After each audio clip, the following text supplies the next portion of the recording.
aya nu nanya kan tadi tuh ngomongin tentang awinya, tentang bambu. Tadi harganya seberapa? Sampai genep juta. Hampir eta jenis awi naon terus dijual ke mana cenah. Sakitu soalna sigana netizen naik nangan awi.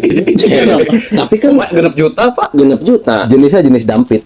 Oh, jenis Oh, dampit. Oh, Nah, iya, itu dampit. model iya kan kecil nanya. Tapi aku awi dampit tuh gede dipakai gitunya. Iya. Seperti contoh wungkul gitu Oh, nya. eta Iya, dampit. awi dampit. Intinya mau nempel meureun. Menempel gitu. Secara alamiah. Ya, filosofi nu jorok pisan itu. Awi dampit eta. Nya. Tapi ya teh kela aing teh penasaran.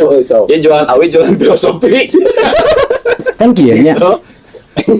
Bener Supaya naon gitu ngajelaskeun filosofi supaya teu konsumsina mistik gitu nya. dilempengkeun. Ya dilempengkeun heula gitu nya daripada ayeuna kasiat dari obat gitu nya ada orang tengah jualan obat gitu kan kadang masa kieu nya ieu cenah awi naon ieu cenah awi jalu cenah Jeung pelet kasiatna naon cenah kitu gila ada orang tengah jual obat gitu ngajual barang gitu nya filosofina naon gitu ta kunaon sih disebut kena Awi jalu. awi jalu gitu kan ya jadi jalu teh kan ciri khas jati diri gitu nya ciri khas jati diri gitu kan ya kudu apal ka diri sendiri nah cenah kitu nya kudu bisa ngaji Oh, dirinya. jadi sebenarnya mah pangeling-eling oke, Pak. Nah, Berarti mau dibeli teh pangelingna eta. Ilmu Salian ti pada bambuna anu unik.